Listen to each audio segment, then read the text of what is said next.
filmmakers on the panel are all filmmakers who have films which are being shown at the festival this month. David's short film is Got the Love, which is great. This is a documentary, and then Gene's film Barack is a narrative film.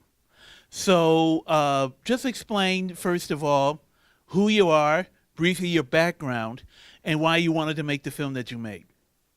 We'll start with David. Okay. My name is David Weathersby, filmmaker, videographer in the Chicago area. My film is Got the Love, which is it documents a research project I did on modern soul in Chicago and whether the traditional style of soul that we know is still viable in today's world and market and community and things of that nature. And so what inspired me to want to do this film is, like I said, I've been a videographer in the city for many years. I've worked with a number of musicians, and I kept hearing their stories, kept seeing their stories. So I wanted to do something to kind of document what I was seeing. So hi again, I'm Jean Williams. My film is Barack. Barack was my thesis film. And it was a requirement to earn my MFA in cinema directing at Columbia College, which I did last May. Thank you. That was an 18-year journey. The journey to make Barack was something like 7 years, because I wrote the short script during the first Barack Obama administration. And it occurred to me, and then because of life, I was in and out of film school. My appendix ruptured at one point, and I, not on this project, but on the project before it. So that forestalled finishing. And then life. I'm not like the traditional age of a student, so I had to work, and so my thesis film was the last thing to do, and I hadn't, so to speak, pulled the trigger. And so I went back, I'm 48 years old. I went back at I guess I was 46 at the time. I'm like, I have to finish this. My mother was like, you never finish anything. And I was like, I have to finish it. So that meant that the script was becoming, it was sitting there as these times changed around it. So when I initially wrote it, and I should tell you, I don't know that you've seen the film, which played on last Wednesday and Sunday. My log line for the film is a young white married man experiences dual impotence, literally at home in the bedroom with his wife, and figuratively with black males in the wake of the Barack Obama presidency. And so with that log line and theme created in the early days, or at least the first Barack Obama administration, that was, one atmosphere that film could have landed in. But because I took so long, it landed right, it landed right up in this era that we're in now, which I won't name what era we're in now, but I think everybody knows what era we're in now. And so it meant that the film landed in a place, I thought it would be a lot more provocative back then, because we weren't talking about race in the way we talk about race now.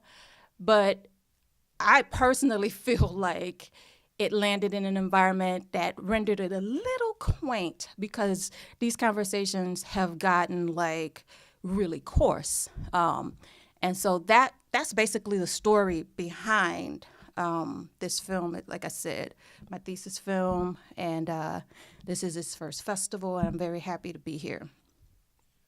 David, with your movie, Got the Love, how did you just start going about with the project? I mean, because, first of all, give the dates when people can see it. The two dates, August 27th, August 29th, 5:15 and 8:15. Hold on, Anton. Sorry. No, sit over here, right over here, right in. Sorry. Right here. Sorry to interrupt that. Sorry. No, right there, right there. I It's won't fine. bite. So go ahead. I'm sorry. Go ahead. Of how the film got. Yes. Like I said, the film was a research project. Like for many years, I've been a videographer, and like my client base was a lot of musicians, people who needed EPKs, needed like music videos, performance clips, and everything. And I ran into a lot of really talented people, a lot of really interesting people who were very inviting. They allowed me to come in to not only just capture them, but their world, their culture, everything I think of. And it was, I saw a lot of people who were really immersed in the art. And what inspired me to want to do this is that I would get into the car after an incredible shoot, somebody who just laid their soul out on a soul, and then I would turn on the radio and hear what we normally hear on the radio. And so it raised questions to me. It's like, why? And it's in the film and everything. It's like everyone that I've met received a number of critical love for Black, but they were all, but they were still catching CTA to their gigs. Yeah, and still there was people who, no one really would call them like, a true artist, but they were, they were at the United Center. So like, why is there that divide? Why is there the divide between critical? So that was one of the driving questions.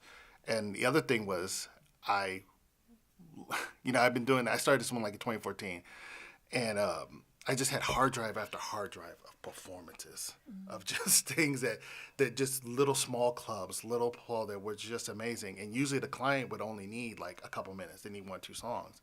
And so I would have all this extra footage, and I just kind of went through the files and just kind of found the narrative. So I went through like hours and hours of footage and finding people, and then had to go back and interview them based off the narrative I saw building just through the little clip I would see, a clip from 2014, a clip from 2016, somebody at one club, somebody at another club, how one artist had changed over it. And so that was a big inspiration. I wanted to kind of give back. Because they've been so good to me. I wanted to do something to say thank you. I must tell you, if you have, it's fantastic. It really is. And is there a feature in the works? Because when you see it, you just say, I want to see more of this. Yes, now there is. I'm actually expanding it out into a feature, because I struggled with that when I first put it together, because I was very nervous, because I was retroactively writing a script. Usually I go into a project and I know the direction I want to go. And this is something where I was kind of looking at the narrative was there and then asking interviews. So I was nervous that there wouldn't be a connective story there. And so that's why I kind of, I went the safe route and went like a short 20-minute. But yeah, I'm definitely, I've definitely going to expand it out to at least an hour project. And I want to get to, this is, we've been joined by Anton De Shaw. Hello. Okay. Very late. I apologize. I won't embarrass you. So anyway. I embarrassed myself. It's okay. And Anton directed the feature film Call Center, which we showed last week? Last Friday and this past Tuesday, yes. Right, to sold out shows. Oh, yay. And this is your first feature film. Correct. And I was talking to a young man last night, telling him he has to come to this panel because to see someone like you, who's a real inspiration. Here's a local filmmaker who said, I'm going to go and I'm going to make a feature film. And you did it.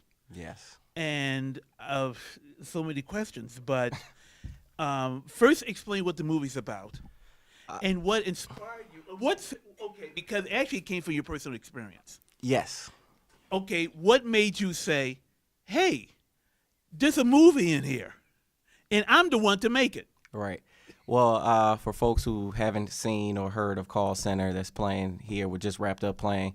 It's a workplace comedy. It revolves around a supervisor who goes out for a manager position, and he doesn't get it. He feels like he was owed this position, so he decides to sabotage his company's calling scripts that they use to call out the customers, the clients, and but it backfires against him. He doesn't get the chance to actually do it, but it makes it look like that he was responsible for it.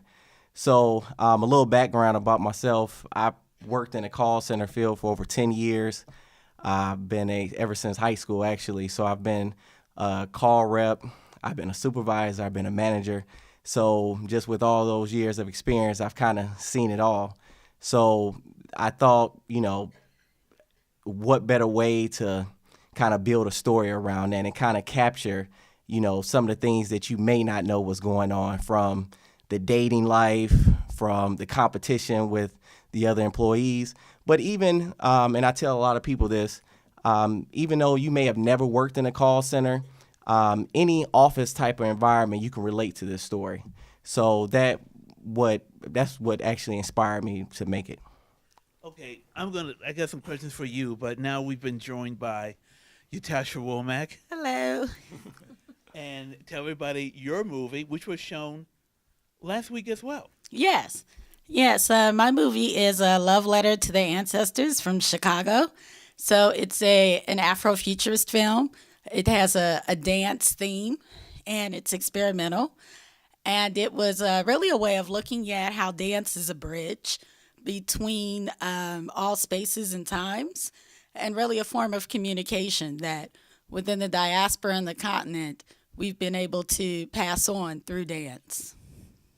And by the way, let me just say right off the top that the reason why you're four are up here is because you all represent a different aspect of filmmaking. You're experimental. Anton is a narrative feature. Gene is a narrative short, and David is a short documentary. And that's why I just wanted the range. The range of filmmakers. Show what to do. Anton, I just want to get back to you for a minute because you did the feature. Well, this is a question for all of you. But since you did a feature, the question I have is, and then the others will respond as well. Question number one, where'd you get the money to make it? Yeah, I want to know that too. Wow. Well, I actually quit my job to actually make this film. I was working for... Dedication. Yeah, I was actually a supervisor working with AIG at the time, and I was there for about 5 years. My boss, who was new, we didn't see head to head, and in the meanwhile, and actually one of the people that I dedicated the film to had just recently passed, and he was actually I was actually writing a part for him too, because he had just gotten into acting. So, and I was probably on my third or fourth draft at that point. This was probably about 9 months before we actually started filming. So I just honestly just took a leap of faith, and I did something I wouldn't advise. What I'm about to say, I wouldn't advise people to do unless you pray about it first. But I actually took my 401k money and pension. I'd used part of that to make this movie. So that's just because I really believed in myself, and I really believed in the project, and I just knew. And I kind of spoke about this too during the first Q&A on Friday, was that one of the hardest locations to get was the actual call center. And we were literally about 2 weeks before we started the film. No, actually a week before we started the film, we were actually going to build a call center, like a set, which thank God that didn't happen. But we literally, while we were looking for office equipment, my executive producer was on Craigslist. He found someone selling office equipment, and the person asked, like, "Oh, what do you need this for?" He's like, "Oh, we're shooting a movie about a call center." And the guy was like, "Oh, well, I actually run a call center." Wow. So he was like, "Hey, why don't you guys come out and check it out, see if it's feasible for you guys?" I was like, "What?" So I'm originally from Joliet, Illinois, so that's where I was born, and the call center was in Romeoville, which is right outside of Joliet. So I was like, okay, this is kind of weird. I'm like, this is kind of like a coming home type of thing. So it worked out. They was just like, hey, you got 3 days to shoot, Friday, Saturday, and Sunday, which was really 2.5 days because the place was open till the afternoon on Friday. So I had a week to kind of condense my script down and film. So that's how it happened. Right when, like I said this on Friday, once we got that actual call center, I knew it was destiny for us to make this film. So, Yatasha, how did you raise the funds to make your film? It was all self-funded and just pulling on a lot of resources. So And favors as well? resources, favors, and that sort of thing really only works when you have a mission and a vision. So when you kind of open yourself up to be receptive to, okay, here's the story, this is what I want to do, doors start to open up, and you really just have to be incredibly flexible. There were like scenes we wanted to shoot initially outside, but it was raining. And the actress who was working with us, she was supposed to be wearing this ballroom gown. And I wanted to have this scene where she and another guy were kind of, dancing outside. And, she called me early that morning and she was like, I don't do rain. And, it was the kind of thing where, I couldn't press her about it. Oh, hey, come on, just be under a giant umbrella. It'll be like singing in the rain. I couldn't press her about it because she's, it's sort of bartering a service anyway, right? So I said, okay, well, fine. She can't do rain. Then the guy will just have to be outside. He'll do rain. He'll be by himself. And, we gave him an umbrella. And we're shooting him kind of pop locking by this Egyptian statue in Marquette Park. And I said, well, I have to get the two of them together. So there was a foyer in an apartment complex that I thought was beautiful, but really didn't work for any of the other scenes that we had. And I said, okay, well, I'm going to have the two of them in there dancing. And it just came like, I'll have them do a waltz. And he didn't know how to waltz. And, not that she was, waltzing princess, but she said, oh, I can show you how. And I said, you know what? Let's make that a part of the story. Her showing him how to waltz. And, they're really getting into it. And then I'm telling her to spin and twirl. And, but it gave us an opportunity to use this foyer that's sort of a 40s themed, apartment foyer for what became a really beautiful scene. But it was an outgrowth of us just saying, okay, well, she can't do rain, fine. We're shooting today. So, we're not pushing this back another, 25 days waiting for it not to drizzle, So there's, I think when you're determined to tell a story, you make it work. And it wound up being beautiful. When I went home that night, I texted a friend of mine at midnight and said, hey, can you compose a waltz? And, in the morning he received it. He was like, yeah, sure, And then by that following afternoon, he said, yeah, I kind of worked on something, why don't you come over? And I clapped out the beat of the waltz, so that there would be something for them to kind of work with. And he composed something beautiful. So it's just about being open and receptive. David, how did you raise the funds to make your film? Not really raised. I mean, a lot of it was everything that I did, because being, like I said, being a videographer, I had a ton of equipment. Yeah. And so so things were consistent. I basically used the same cameras that I used on my videography shoots, because I thought about renting and getting different stuff, but then I knew that, it was, anywhere from 3 to 4 years of footage back, and I wanted to kind of match up. So most of the equipment was was stuff I already had. Everything was out of pocket, and just people just coming through. I was just asking somebody, hey, can I talk to you for a minute? Sure. They would give me the 20 minutes, in their studio, because I tried to shoot most of the people in their environment and where they were. So it was just calling, hey, can I talk to you for a few minutes? Sure. I would ask. Most people, I had footage of them performing before. And then other people were like, well, I'm doing something different. I'd like to. And so it was just them telling me, oh, I'm going to be performing here.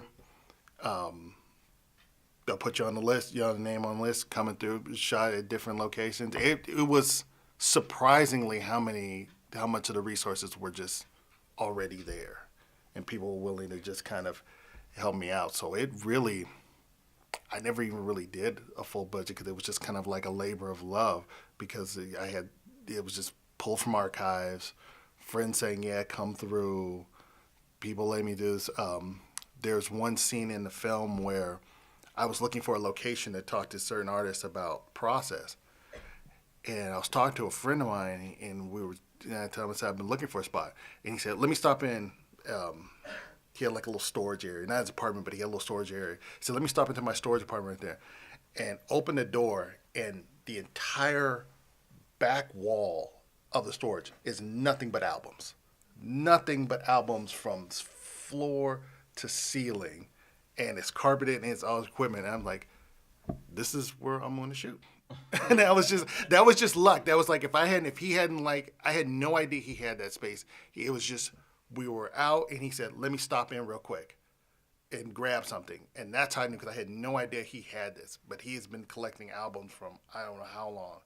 And so it was a lot of things like that. It was just people just, some of it I can even call just dumb luck. It was just, and it ended up enough to make the project. And Jean? Well, I didn't have dumb luck. I had dumb student loans. Okay, so this film costs way more than the $9,000 I spent on it. When I think about the years and years and years of student loans that I have to pay back, but my film was about $9,000. It took really 5 days to shoot because we had some technical difficulties with the camera that destroyed that fourth day of shooting. So I had to go back and incur more expenses. Like I had rented a gym, a basketball court rather, to shoot a scene.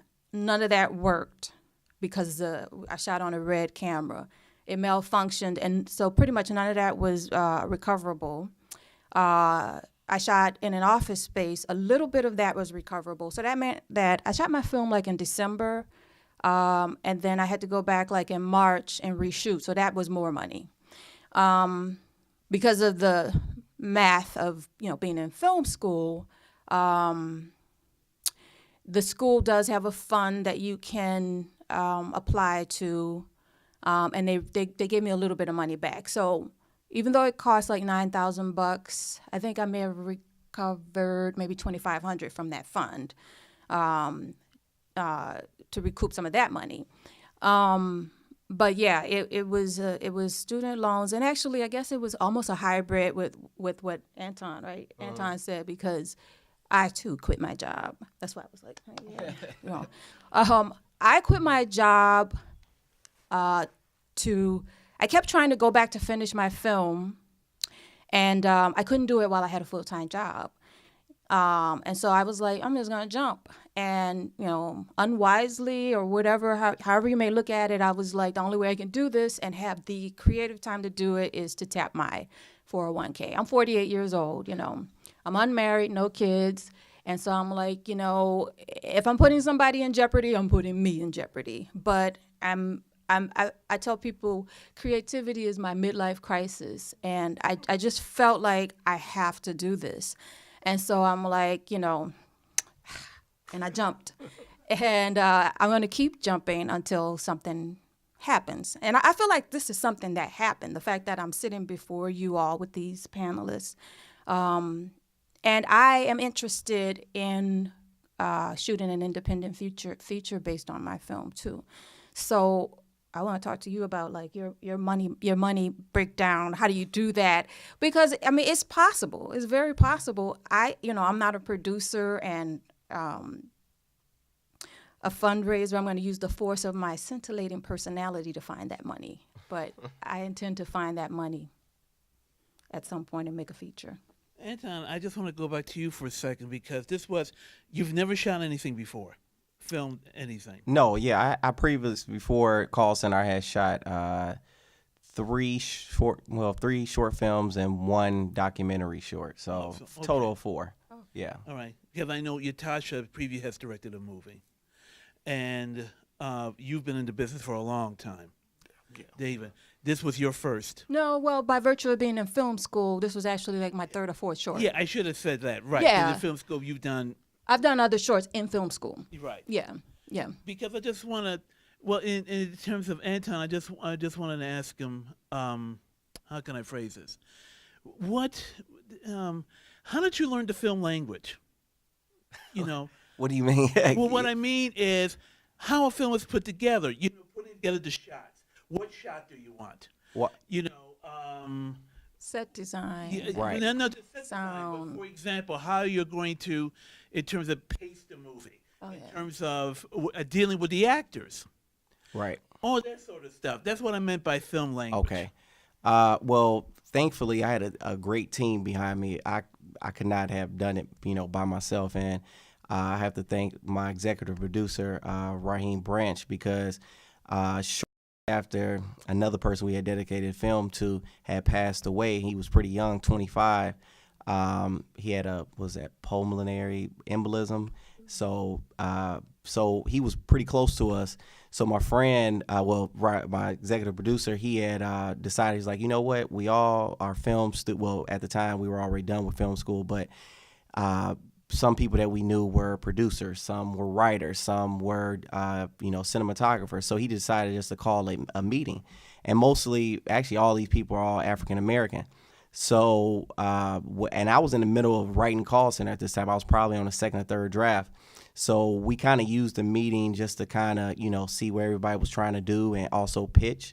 So I pitched call center, and I shortly sent over where I was at on the screenplay. And Raheem was like, okay, I think this is ready. So, we still need a few more drafts. But he just started setting up everyone, from the DP to I ended up having 2 producers. So it was a total team effort. So as far as I knew visually in my head how I wanted the film to look and, different shots and things like that. And I think, me working with actors and, expressing what I want from them is a strong suit that I feel like that I have. So that part I would say was pretty easy. But the only difficult part was that it was a lot of actors. That was my first time working with them. So just kind of getting to know their style. So, and also I was the first time I hired a casting director too. So, so all of this was pretty new, but I had a team that supported me. So, But you all would agree, all you need a good team. yes, definitely, Oh, yeah. definitely. I should say my film would have cost a lot more money outside of a film school environment because I didn't have to pay actors, none of the crew, none of that. They were all students like me.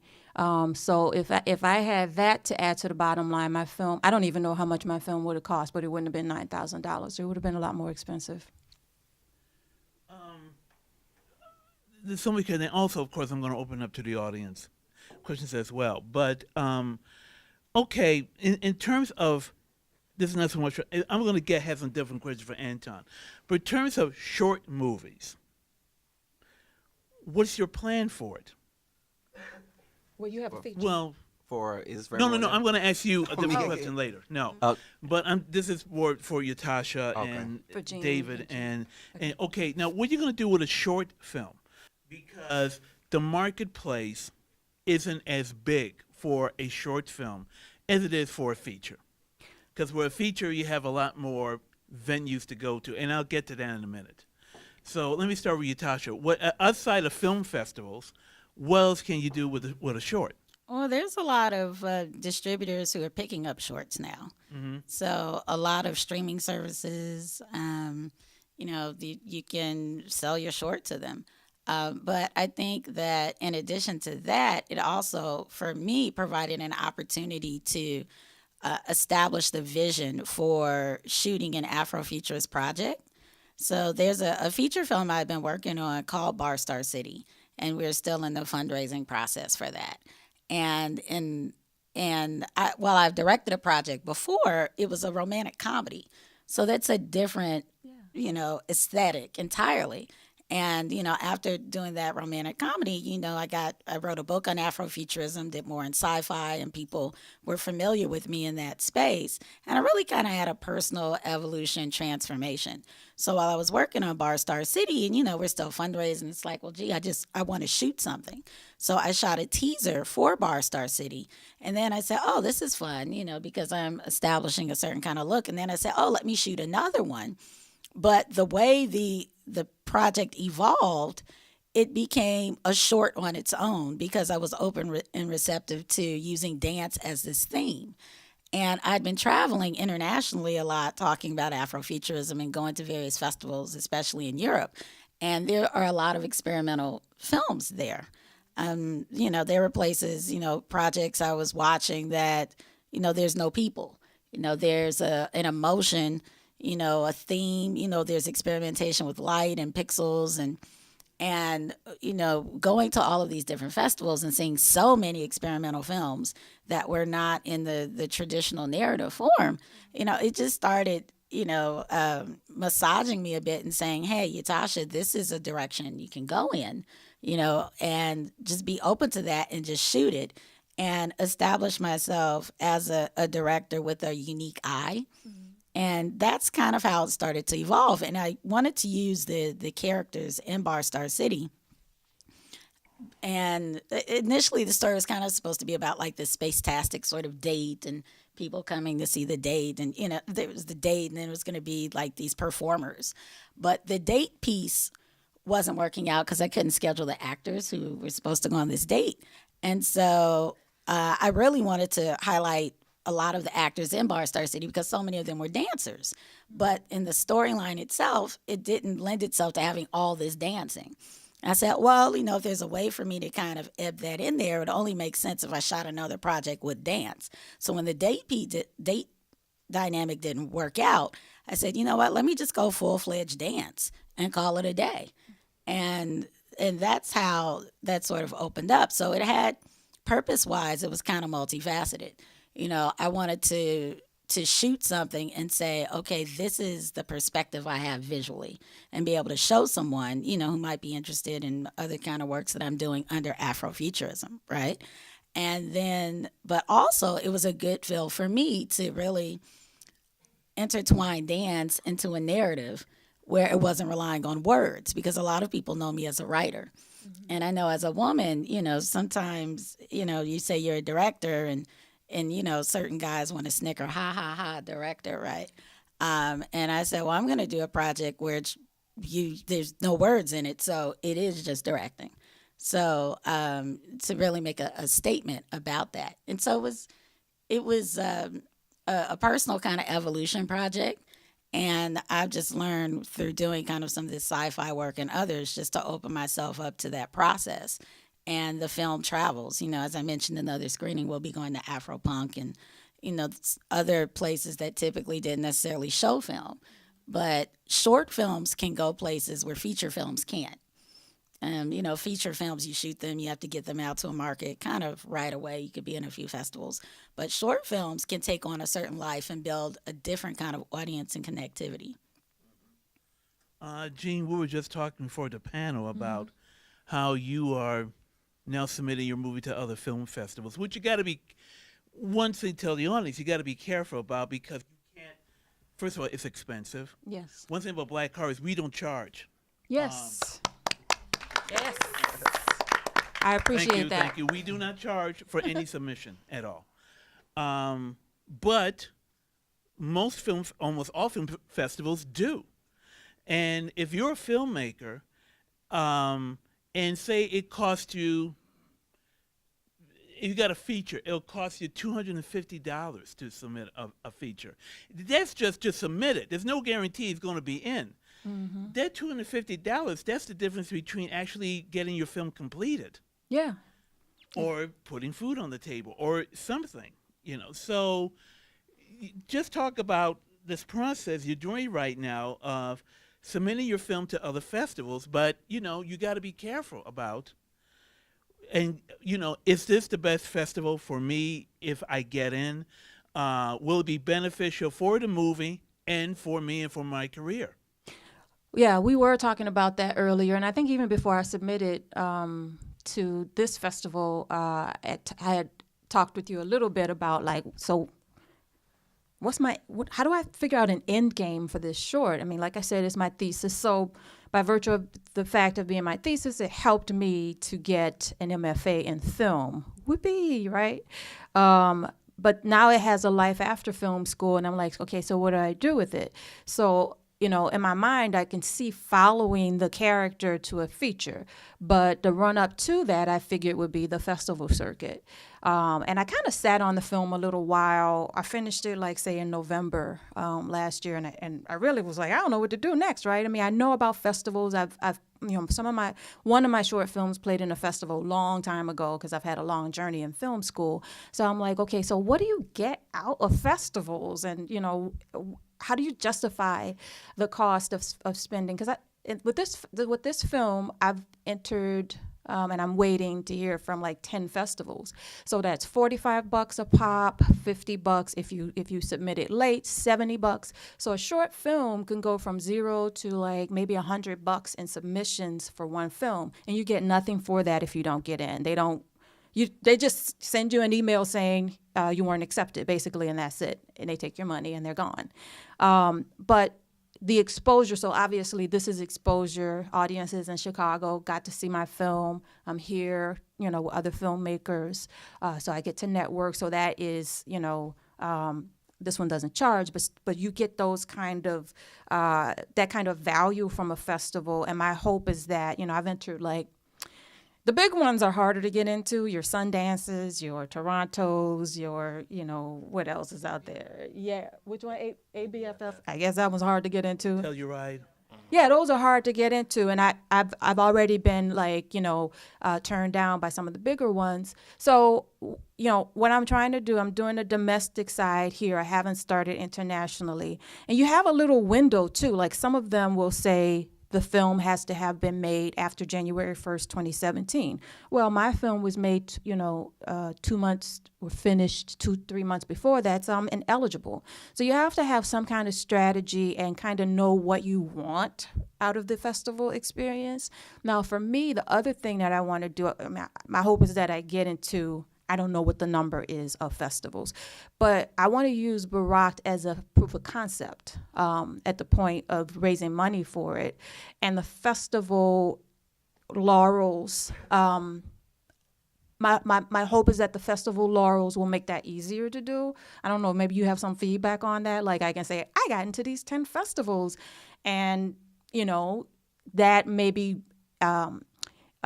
imbues a particular funder to say, oh, okay, so that's a proof that this film is playing well and landing well out there. Well, so that's my thought. In a case that if you wanted to attract investors, if they see that the film has been shown in all these festivals and have done well, they said, well, wait a minute, there must be something to this. Are you, and so you can use that as a way to approach investors, saying that I would like to take this movie now, as you said earlier, and turn it into a feature because it's done so well at these festivals. Can we talk about perhaps doing something? Yeah, so that's my kind of end game for it. Time will tell if there is any validity to that approach. And David, what about? Well, you said you plan to expand it into a feature. Right. And this is actually a new world for me, because actually coming from the videography standpoint, finish it out for a client, give it to them, and then that's it. Every once in a while they'll let you know, like, feedback. I'll find out later how somebody benefit from it. So the whole festival world is actually very new for me. Like, one of the reasons that compelled me to finally finish this project is because I was putting together an organization for independent filmmakers, for documentary filmmakers, and I wanted to kind of start creating a catalog. So that was kind of, the motivation of hurry and get this done, get this so we can start building on it. But yeah, it's a whole new world for me, and it's interesting. Sergio, if I can, I just want to remind the audience, too, that you really have to believe in your vision. If you're looking for people to kind of cheer you on and saying, yes, this makes sense, you should do it, or, oh, these costs don't justify the risk you're taking. And filmmaking's not that kind of endeavor. Where it can always be ruled by this linear thought process. You have to really get into your own sense of intuition. You have to trust your voice. You have to get into really this non-linear relationship with creation. Sometimes you're going to do things and people aren't going to understand it until they literally see it. And understanding that, especially with a project like the one that I was doing. So you really have to trust your voice. And actually, I'm sorry, I just want to add something, actually, what you brought up a few minutes ago as far as short films. I've been noticing the past couple of years more and more distribution, companies like Netflix have been adding short films on there. I've been running across that on HBO as well.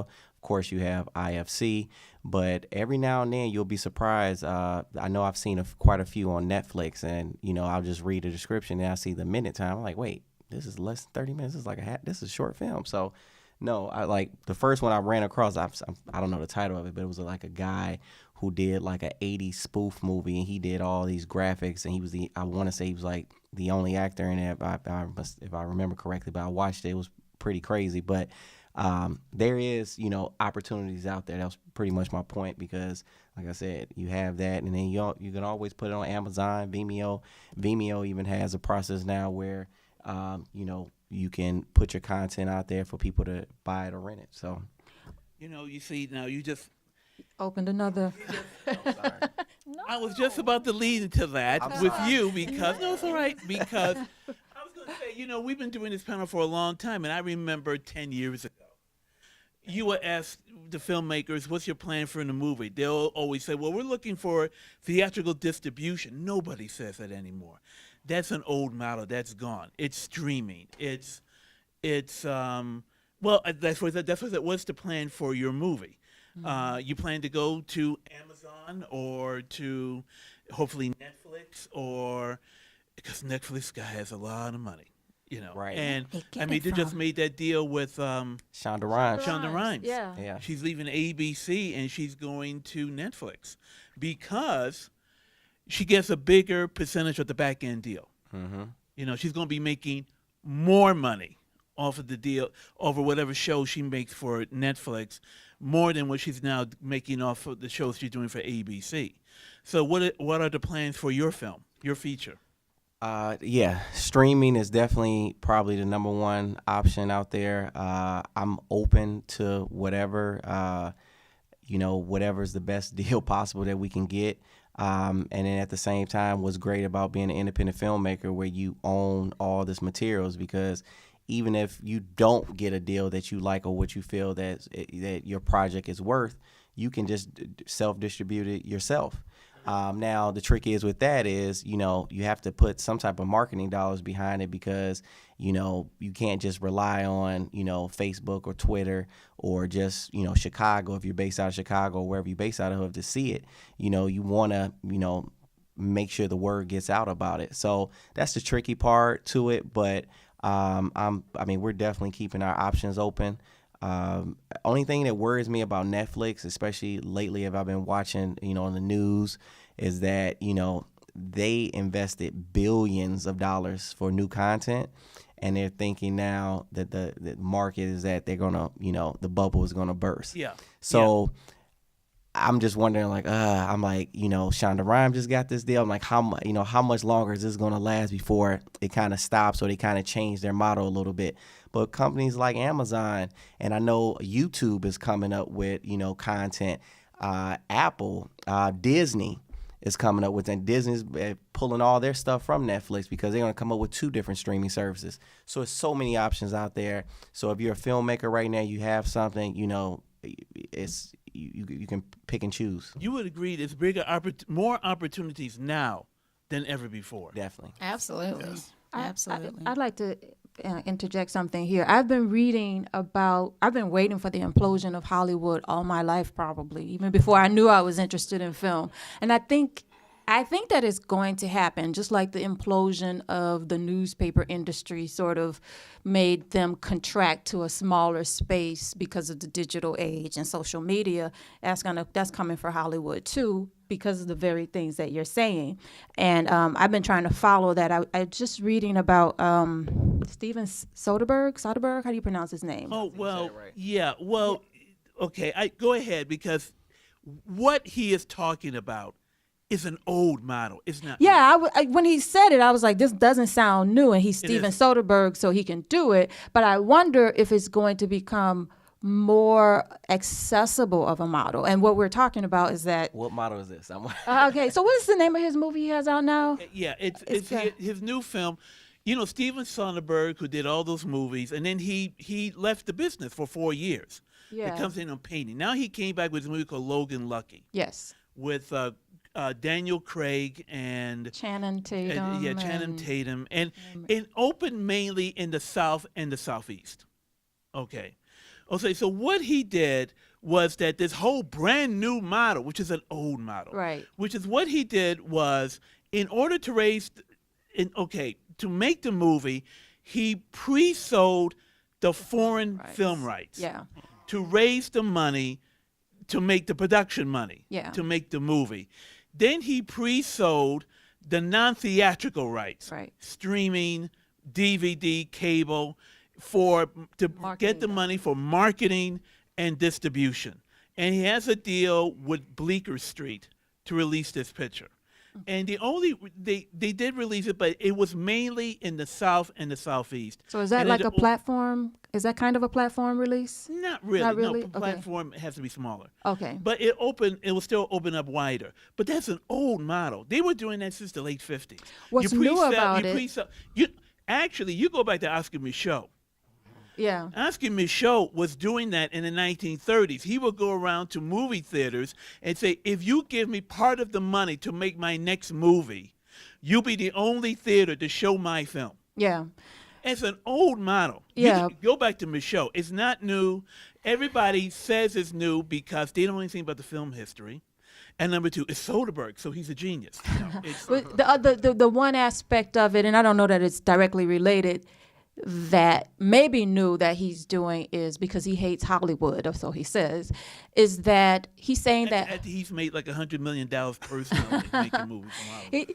He's saying that Hollywood has Hollywood math, so you don't know, like if you have a back end deal or something, you're up to their mercy for them to be honest. So what he's saying is that the folks who have skin in the game on his film, he started this website for transparency. So you see how all the money works. So when that money comes in for the foreign rights and for the other tranches that he sells off, anybody who has skin in the game can go on this website that he started and see all the math so that they don't have to feel like that there's money falling off the table. So that, I think, is the part where they were also talking about him being innovative. What do you think? That may be the only innovative thing in terms of you can see where the money's going. Right. But the other thing, to go back to the earlier point you made about Hollywood is dying, there were several articles this week. This summer is the lowest summer box office-wise in a decade. Yeah, I saw that. The studios are going to make something like just under $4 billion. Now, I know it sounds like a lot of money, but when you consider in previous years, they were doing like $6 billion, $7 billion. This summer is under $4 billion. And that's a disaster for them. Why? Because who wants to see The Mummy? Who wants to see Baywatch? Who wants to see another ape movie? Who wants to see another pirate movie? I wanted to see Planet of the Apes. What were the biggest hits this year? In terms of, first of all, anybody can answer this question. What's the most profitable film so far this year? Get Out. Get Out. Simple. Okay. And what was the other question? I was just about to say something, and the two I would say the biggest hit of the summer probably is Girls Trip. Yeah. If you look at what the film has made compared to what it cost to make, I would say Girls Trip is probably the most successful film of the summer. Well, they're really looking for unique voices to sort of champion, voices that have audiences, voices with different kinds of stories. So it's kind of funny because, like you said, you do this panel, almost every year. And a couple years ago, people were trying to find out, well, what's hot, and then just do something in that genre. Now, there's so many different outlets and so many, distribution channels. you can have a successful project that an audience is into, and your average TV, viewer might not even, they could have never heard of it. Yeah. I mean, there's so many TV shows on right now. I mean, we can't catch up and watch them all at the same time, So you have these communities of people who are watching what they want to watch.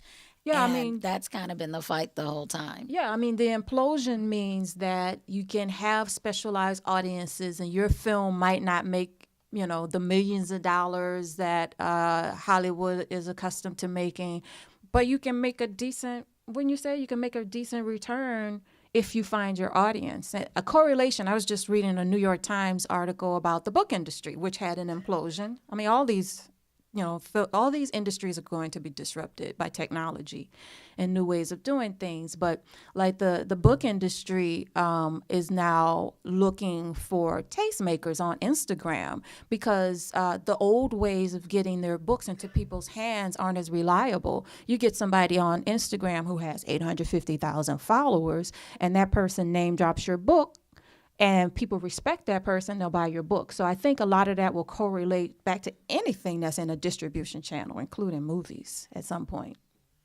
And then also, I wanted to bring up the overseas market, particularly in terms of black film, because you keep saying, well, people don't watch movies overseas, which is the biggest lie on the planet. I mean,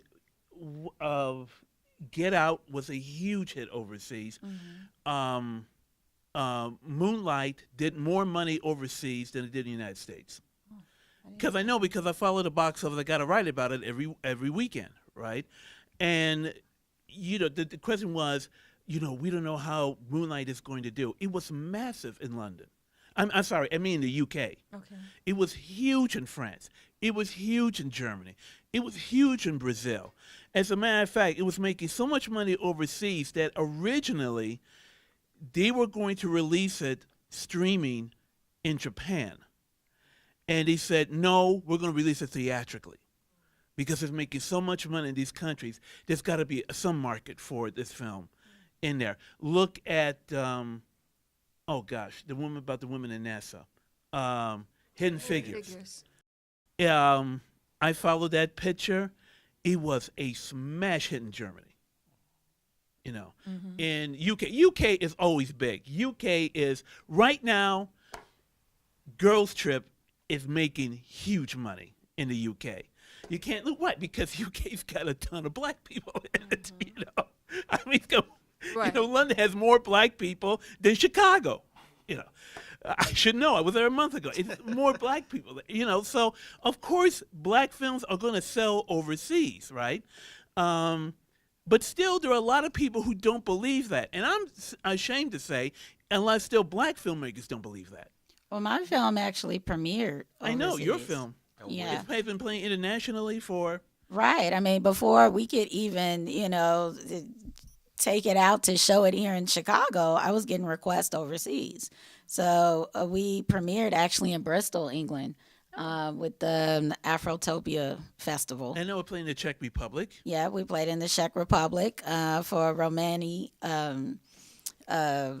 gathering, to talk about Romani issues. And then we also showed in Lagos, Nigeria, at a festival.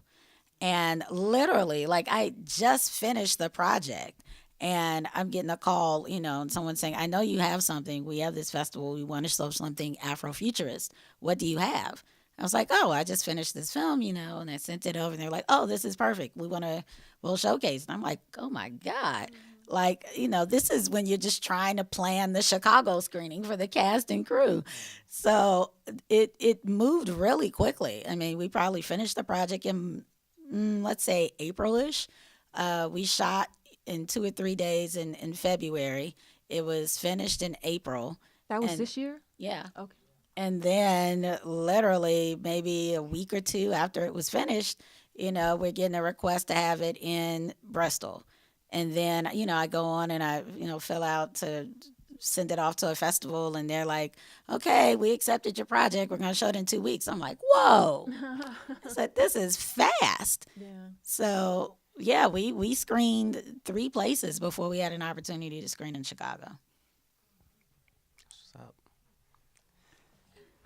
I must say, can I say I was kind of hurt, but no, I'm to be You know, you should be. because I mean, I was know like, the cast was oh, looking man, at the me whole like, world's "Wait a gonna see second." this picture before we show it here. One That's of what I my was thinking. One of my friends reached out and said, "Am I going to be able to see this film in America?"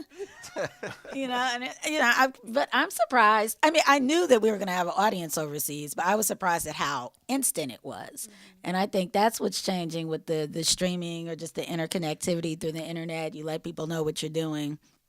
It was pretty doggone awesome. But yes, of course the goal was, oh, we're going to show it here in Chicago, but you couldn't even wait those 8 weeks to get to that point.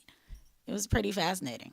And also, I just want to bring up the importance of international film festivals because I was hoping to have a panelist who could talk about it, but I don't think she could have made it. But I think it's really, really important that black filmmakers go to these major international film festivals such as Cannes and, well, Toronto, which, okay, maybe in Canada, but still is huge, or Venice, or Telluride, which is in Colorado, or because everybody else is.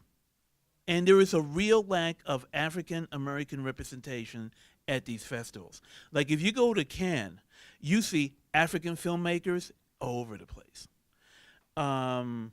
Filmmakers, black filmmakers from Europe, from England, from France, from everywhere. And I've talked to people who have been to, Cannes and said, how many African Americans were there? He said, I didn't see any. You mean go just Yes, I'm not talking about, yes, with your, just go. not with your film, just go. Okay. Yeah, if you got a film, that's even better. But go and see what's going on there. Deals are being made because that's all it's a film market. People are just making deals to make movies there. So that's okay. I'm gonna show my ignorance because I conquer ignorance by asking questions and learning. So there's the film festival circuit, and then like Cannes is a film market. That's But not a it's a film festival too. There are only a handful of festivals that are also markets. There is Cannes, there is Toronto, there is Berlin, which is in February, and of course there is Sundance. Sergio, could you explain what a market is for the audience? Yeah, a market is what it is. As a market is where films are bought and sold. Of market where you can make deals to make movies. It's like what's coming up soon? Okay, it's Toronto. Toronto's next month in September. And Toronto is massive. I've seen the list already of all the it goes on for 2 or 3 weeks, but everything is there. It's become maybe, aside from Cannes, the premier festival in the world. But what happens is that deals are being made every day. So you can read the trade papers, or if you go online, read Variety or Hollywood Reporter, all you'll see are deals that are being made. Like what producer has just made a deal to make this picture with this talent, with this director. What distribution company has just picked up this movie for distribution for next year. They're making deals there. Now at Sundance, who bought most of the pictures there? What? Fox? No. Probably what, the Weinsteins? No. they're not That was a even couple years ago. They don't have the they're money not- anymore. Yeah. I don't know, but I just remember that's when Nate We Parker just talked about it. We just talked- Netflix. Oh. Netflix, okay. Netflix That's right. was making deals for Oh, pictures. that's right. Remember Nate Parker chose Fox over Netflix, even though Netflix was offering him more money because Technically, that's true. I'm not sure how true that is. We Okay. all know how well that went. right, we know how well that went, but just as a marketplace example, I think I remember they offered him more money, but I know because this year, the one of the big films at Sundance this year was Mudbound, Dee Oh, yeah. Reed's new film. Yeah. Dee Reed, who directed Pariah, and she did the Bessie Smith With Queen HBO Latifah. movie with Yeah. Queen Latifah. Uh-huh. And the big movie with is Mudbound, this period movie set in the South with I know Mary J. Blige is in it, but I can't remember the other actors in it. But it went to Netflix because the producers were asking for $12 million for the picture, and Netflix was the only person who put up the money. He said, "You want $12 million? We'll pay you $12 million." Now they're going to do some kind of theatrical release, but it's going to go for Netflix. And who was second after Netflix? Wait, Amazon? Amazon. So how's that going with, were you raising your hand? Oh, you was just stretching, No. huh? How's that going with Amazon? Because I know that they're in that space, but I don't, Well, Amazon too. They're going to release Here. some of the films theatrically. You know, at first, like what's the film that's coming out the end of the month that I will admit I tried very hard to get for Black Harvest and they kept turning us down. The Crown Heights. Crown Heights with Lakeith Stanfield. okay. And Amazon picked that up. And it's opening the end of August. And I will admit, we tried very hard to get that picture. And they just said, nope, we're not showing it at any more film festivals. Nope, They just showed it at Sundance. And Amazon bought it. And they're going to release it theatrically. And then eventually it'll go to Amazon. And you can see it streaming there. And usually, once you sell a project, you can't really enter it in festivals. So that's something to keep in mind too when you're doing things. That's not really true. That's not really true. Not for all movies. Well, it might depend. Yeah. It might depend, on the actual distributor. Because I think Mudbound is showing at Toronto. I'm sure it's showing at Toronto, even though it's already been picked up by Netflix. But anyway, we always like to open it up. I mean, we're already past the halfway point. I have a microphone here. So anybody has any questions? Okay, here we go. Yay, a brave soul. Hi, it's great work. I've seen most of it from you filmmakers here at the Black Harvest, of course. But I want to ask Anton, with your comedian, I remember him saying that he had the latitude to improvise a lot of his lines.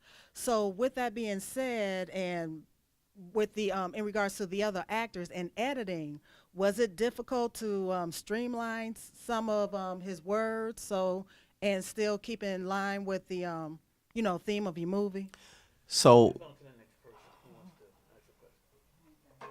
to answer that, and for folks who haven't seen it, one of the stars in it, by the actors by the name of Brian the Wildcat Smith. He's actually a comedian from Chicago.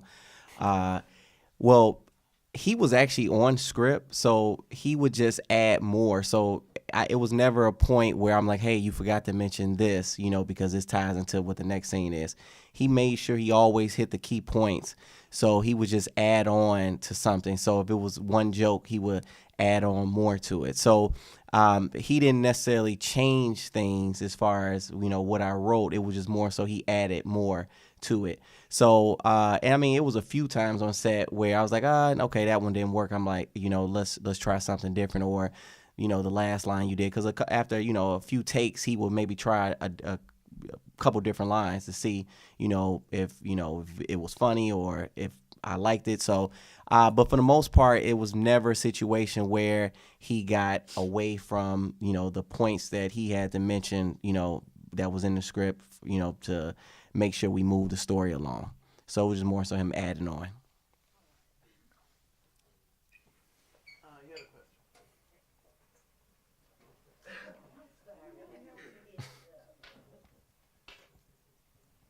I'd just like to know if there is an age limit, because I have a lot of visions and I've been wanting to do a short movie for like 30 years. No, there's no age limit. I don't think it is because No, never. the time is not that, long. I just wanted to know. Wait, are you looking to write something? Do you want to direct? What exactly do you? I've already written. Okay. And So I have a vision of making it into, a short film, but I just don't know how to go. I don't want this dream to die, but I don't know where to start. That's why I'm here. Well, I mean, you can definitely, reach out to me afterwards. We can exchange information because I know we're always looking for. I just don't only work on the stuff that I write. We're always looking for new stories and new projects. So feel free. I know, Yes. if you want to, we can exchange information afterwards. Okay, that'll be fine. I just want to answer that question about limits. Like I said, I'm 48 years old. I'm closing in on 50. This is midlife, right? And I'm a big dreamer. Whether it's to my, exaltation or detriment, it's up to the universe and me. So if I have my health, boundless. I'm 70. Yeah, I mean, I'm not saying it's for a reaction, but that's what, makes me say, am I stupid still? Oh, no, no, no, no, no, no. My dreams are very vivid and very unique. No, you're not stupid. And I mean, this is a society that puts limits on us all over the place. When you enter midlife and you're black, you're female, and you get into the age thing. Any way the world can limit you, it will try. My new thing is to push back. Just push back. Because the world doesn't know what it's talking about. I mean, and you just asked, and a person just said, "Hey, I'll take a look at it." So it's really about just having confidence and believing in what it is you want to do. I always tell young people, ask your way to success. And that's because what I'm doing too. If you ask people, people always think I don't like asking for things. And that's been there's a book called The Aladdin Factor that someone gave me a long time ago. The whole book is about asking. Ask for what you want. Get used to hearing no. You only need one yes sometimes. So, just put that armor on and just practice hearing no until you get to your yes. Okay, well, thank you very much. I feel much better. Okay, over there.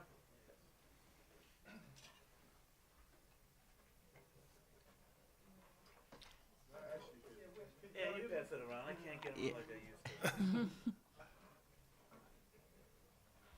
Thank you. Well, I've been writing for the past 15 years, and I have close to 70 feature films wrote and over 60 short films wrote. Wow. And I just created a newsletter just to try to get the word out. I created my own newsletter, and I just launched it yesterday. And so I'm kind of stuck, like she was saying. I'm trying to find out where do I start at. I just inked my last short probably about 2 days ago. You looking to be a screenwriter or a filmmaker, director, producer? What do you? I'm looking to do it all. Okay. Actually, probably for the last 9 months, due to the fact of what's been going on around our hometown, I had did like maybe 6 short films. You made short films, or you wrote? Yes. I wrote and produced and directed 6 short films. Okay. And they was message-driven films, about bullying, gun violence, etc. Did you show them to anyone, or did you put them out there? Or? I don't know where to start. I actually got them with me. I brought them in with me. Well, you have there's a couple film festival sites. There's what is it, Without a Box, and then Freeway. filmfreeway.com. And Yeah, no, go ahead. right. The screen was- I mean, outside of the fact that, Sergio's here and he can tell you how to submit to Black Harvest. But yeah, and those are sites you literally, you go on the site, they walk you through uploading your film, and you can just apply for festivals. It has a list of several hundred festivals, and you just pick which ones you want to apply to. You put your credit card number in, pay for the fee. They review it and decide if they want to showcase it.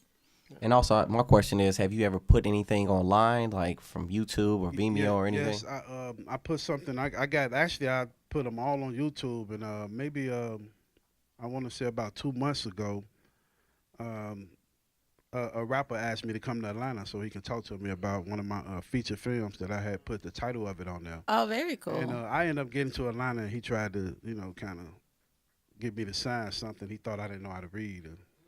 He actually tried to get the screenplay and get me to sign the rights and stuff over. Oh, So, wow. you know, I work a job every day, so I took my money, rented a car, drove down there, and it was all. So he was trying to buy it from you? Well, he made it seem like he wanted to buy it from me, but when I got there and we got in the meeting, he tried to get me to sign some paperwork, and you know, after reading the paperwork, I realized that if I would have signed it, I'd have signed over the rights, and he wouldn't have cut a check or nothing. So, Oh. you know. You know, last year we used Film Freeway. Did you check out Film Freeway? We used Film Freeway to look for pictures, submissions, and we got like 1,000 of them. I mean, everybody was trying to. That's probably why we didn't do it this year, because we got bombarded with stuff. But we wound up actually picking some movies last year that we showed at Black Harvest, like that what was the one film, the one about the Parliament Funkadelic that we showed last year. That was we discovered that on Film Freeway. We had never heard of that film before. We didn't know anything about the director, and we said, this is interesting. We took a look at it, and it caused a big sensation last year. Huge. But that was on Film Freeway. So I would definitely check that out. All right, thanks. All right, no problem. Okay, here's somebody right here. Somebody. Well, wait till we get the microphone.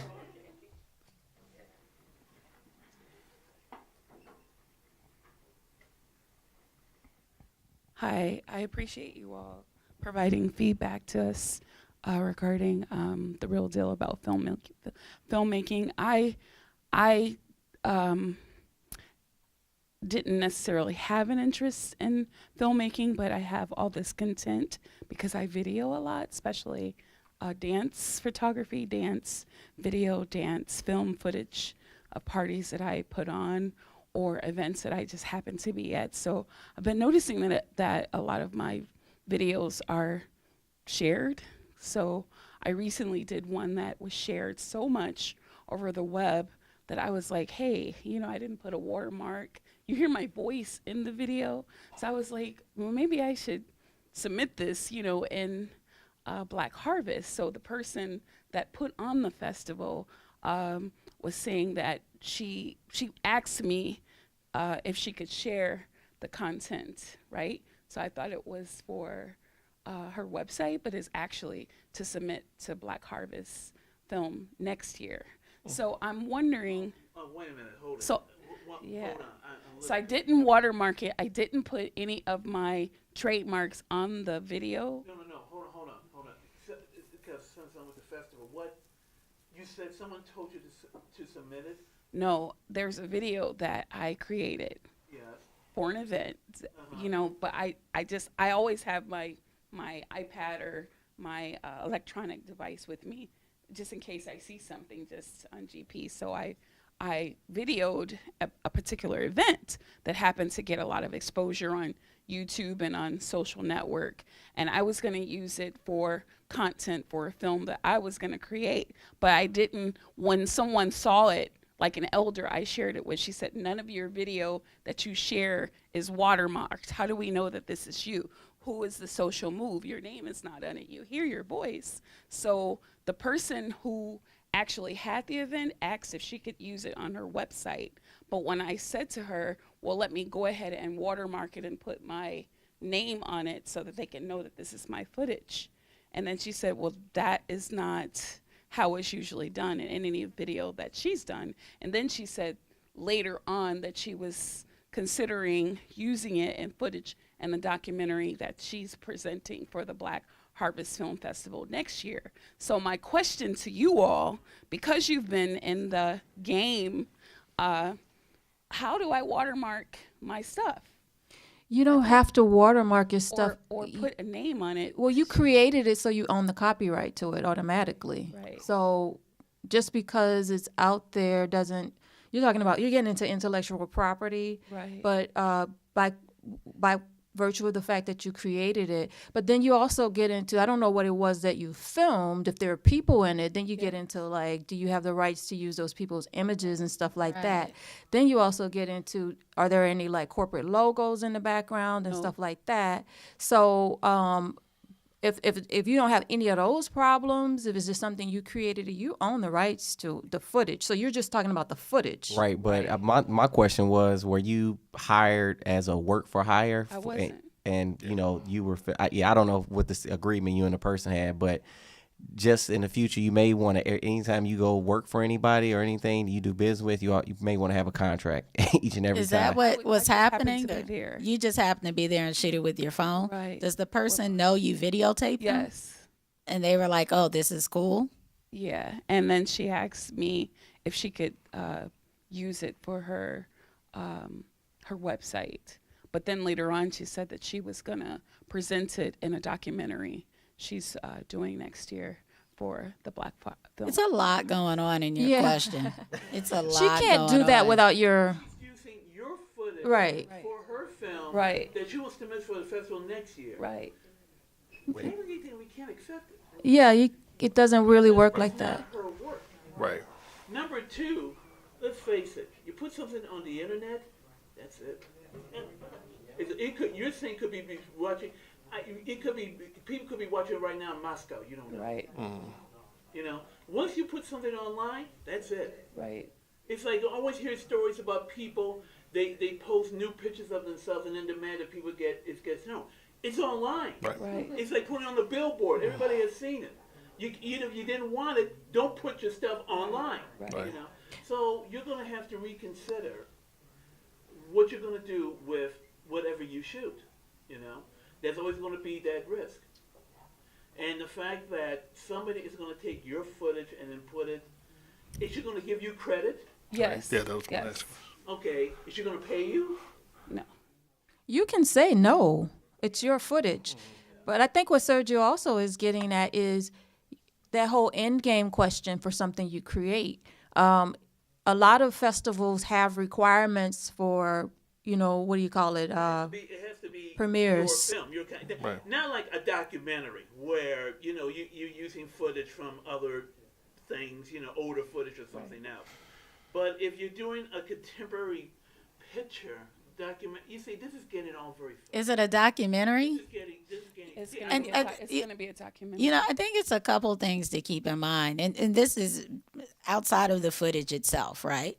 If you're a person who just likes shooting video for fun, then you're shooting video for fun. Right. Right? And you have some cool stuff on your phone, you share it with a couple friends, maybe you post it on Facebook, ha, ha, ha. That's the end, right? Now, if you say, I want to do a documentary, then you're going out intentionally shooting footage and creating a story, and you have a reason, and you're like, okay, and I'm trying to capture the story of, you know, a Chicago dining life or something, and I think that would be fun. And you put that together, and then at the end you have a product, right? And you can copyright that, you know, because you actually have a story. I think that's something to keep in mind. What is your intention?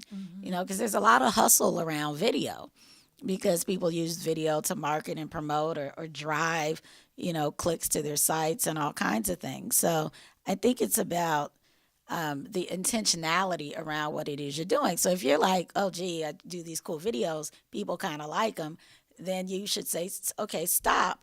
Maybe I should come up with a theme and put together a package. Now, that package doesn't have to be a documentary, right? It could just be some things you think are cool, and you do it longer form, you put it together, and you could say, I'm going to have it on my YouTube channel because people like that. And you can monetize that if that's your point. But if you're saying, I want to create a work of art, right? Because that's what we're talking about, right? We're not like capturing people on video and, you know, then that's when you're like, oh, okay, well, I kind of want to, you know, shoot some things, and maybe I should learn more about some cameras, and then, you know, like filmmakers, and, you know, or become one or accept that you are one. And then you create something specific and you say, oh, now I want to get that into a festival. So it's a different intentionality. Thank you. You're welcome. the guy over there.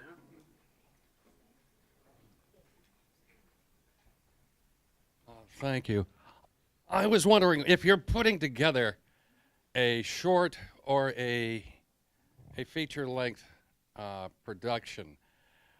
Do you include, say, like all your camera angles or bits of business that you would like to have, or is some of that improvised? Well, can I answer that? You mean in the screenplay? Yeah. Mm-hmm. Okay, I tell you what. Before they answer that, next weekend we're doing a panel on screenwriting. Right. Okay, I'm doing it along with Shahari Moore, right? And that's one of the things we're going to address. Okay, I will tell you, now everybody will have a different opinion. I would say don't do it, only because unless if you're going to direct the film yourself, then I guess it's okay, it's all right.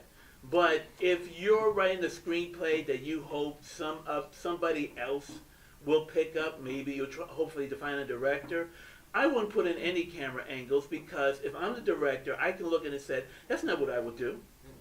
How are you going to tell me how I'm going to direct my picture?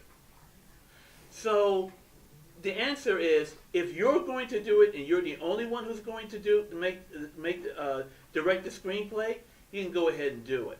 If not, don't do it. Yeah. Now, you have a different opinion? No. I agree. From my experience, it is very important, no matter how solid you think the idea is, leave room for some flexibility, because things will happen that will change the dynamic of your film, and sometimes they change for the better, and you got to be prepared for that. It's like I always say that whether it's a documentary film, the script or whatever plan you have starts out as a Bible and becomes a lighthouse, where it's just something that, this is where it's going to go, like this, everything, and then you kind of find out things happen, and you realize, well, this is going to guide me back so I don't get off on a tangent. But you need to be flexible. Like for my project, one of the reasons why this took so long to get done was it was just going to be a web series. It was just like a few of my friends, I'll do a little video on what they were doing. And I would put together episode 1, and then somebody would say something in episode 4 that related to episode 1, but because they were separate, I couldn't put them together.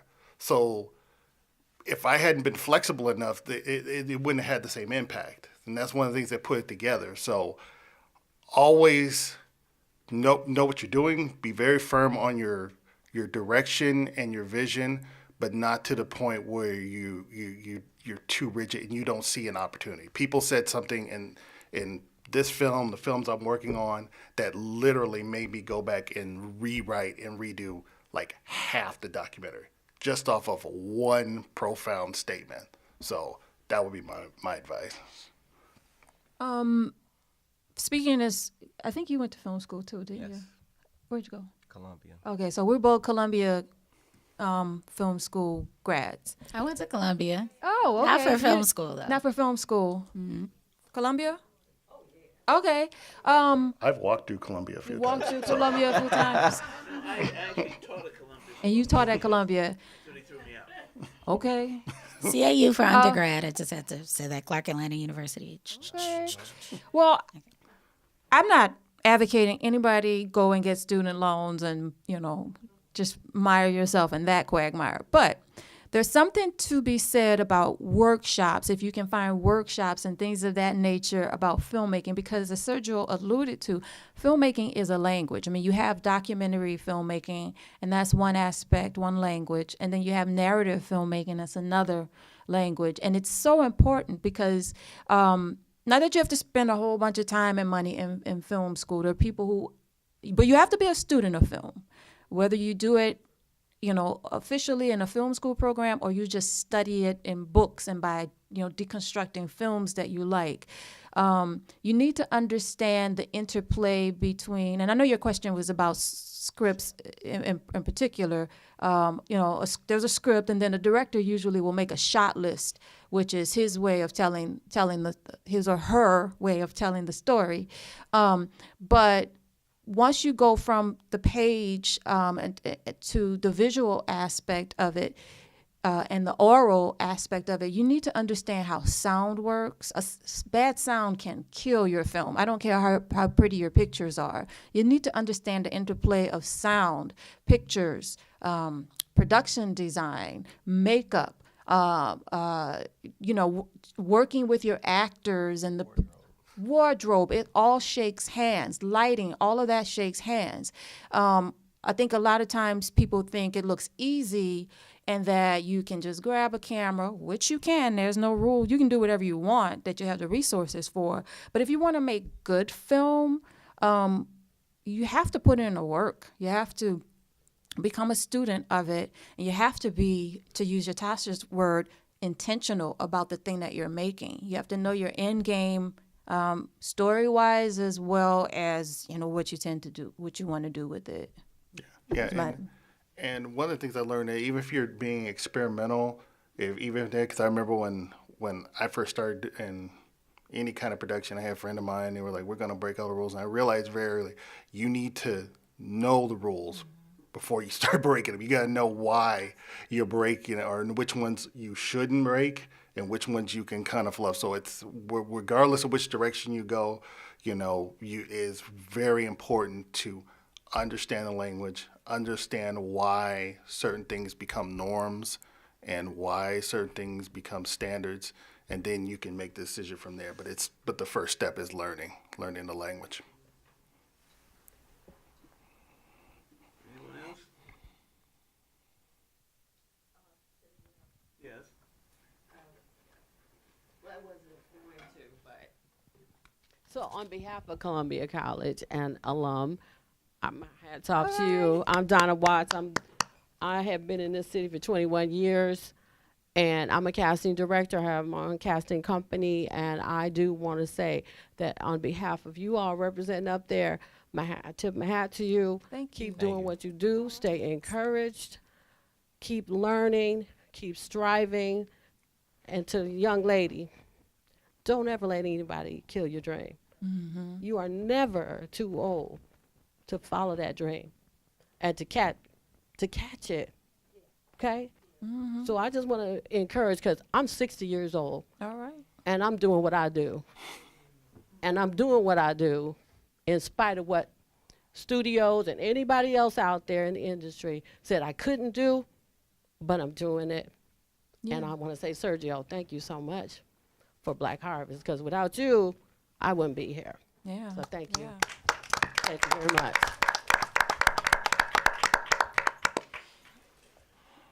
Anyone else? I just want to say one more thing about the limits.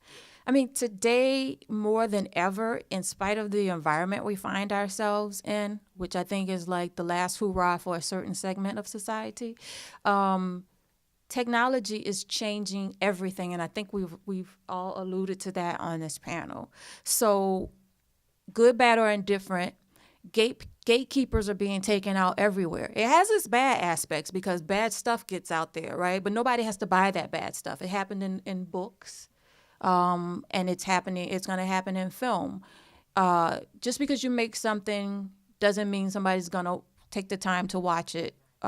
But if you do a good job, if you become a student of it, however you become a student of it, and you do a good job, good stuff tends to bubble up and find its way. Don't be so, enthralled with the idea that you can put something together and it's done. It almost is about to become a so what.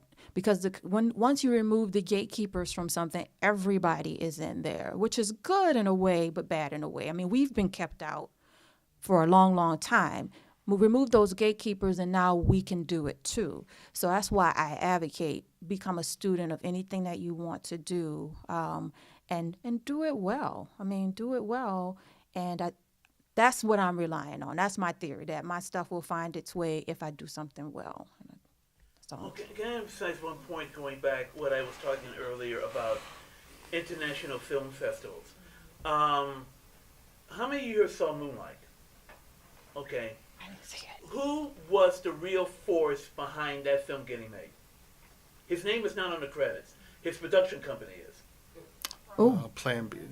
Brad Pitt. Brad Pitt. Oh, we weren't supposed to. And how that happened was that Barry Jenkins Okay, it was Brad Pitt. And how that happened was that Barry Jenkins, for a couple of years, worked at the Telluride Film Festival as a programmer. And Telluride is a festival in the end of August in Colorado. It only lasts a weekend. And what makes it so special and why everybody in Hollywood goes there is because they do not announce what films they're going to show. It's a secret. You gotta, when you get there, you find out what they're showing. And so everybody's a big guessing game. What are they going to show at Telluride? And it only lasts a weekend. They show maybe about 20 movies over a weekend.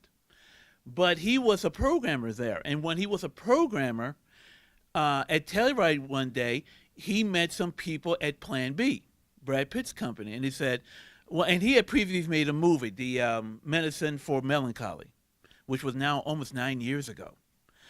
And they said, what are you working on? Well, I got this project called Moonlight. Oh, let's take a look at it.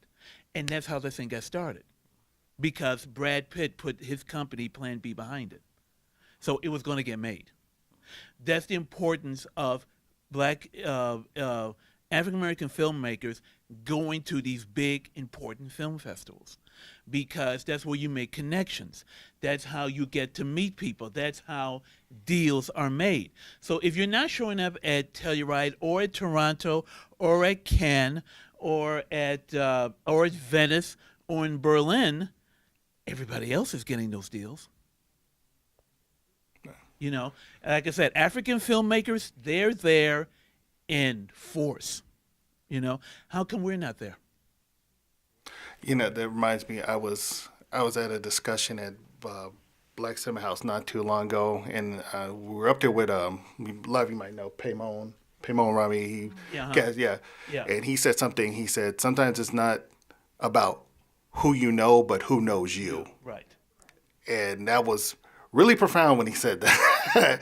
And it was kind of what you're saying. It's like, you know, it's like, who do they think of you when that opportunity arises, and when just the moment. So, you know, that's why, you know, Tyler Perry was always mad because his films weren't released overseas.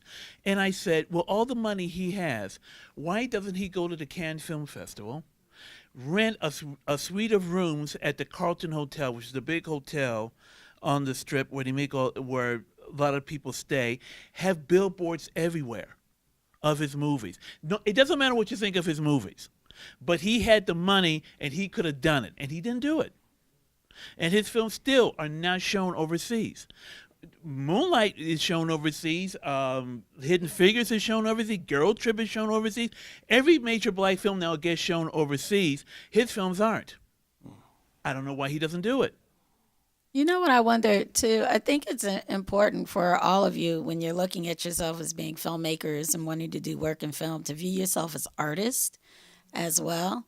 I mean, you probably already are, but just in case you aren't, you know, to embrace that you're artists, and to, in looking at yourselves as being part of the African diaspora, when you think about other communities and traveling to create ways to get to these places, to just gain perspective. A new perspective on where your work falls, a new perspective on how to craft what it is you're doing. You know, and I'm not saying you have to go to Italy or Amsterdam necessarily to have that perspective, right? There's people who travel and they come back and there's nothing different about them, right?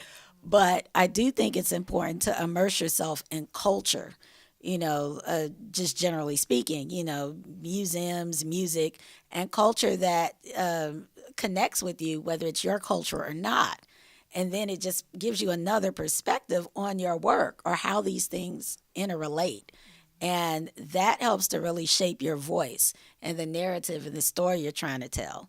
You know, that's what separates you from having the same story as the person who lives next door to you, you know, or the same person that you grew up with, is that you see the relationships between culture, between, you know, art and film, or fashion and dance and life and politics. And then some kind of way you get a angle that is unique. I mean, Moonlight was a very specific perspective. I couldn't have written Moonlight. I wouldn't have thought to necessarily tell that particular story. And, I just speak for the filmmakers here and say they may not have told that story either.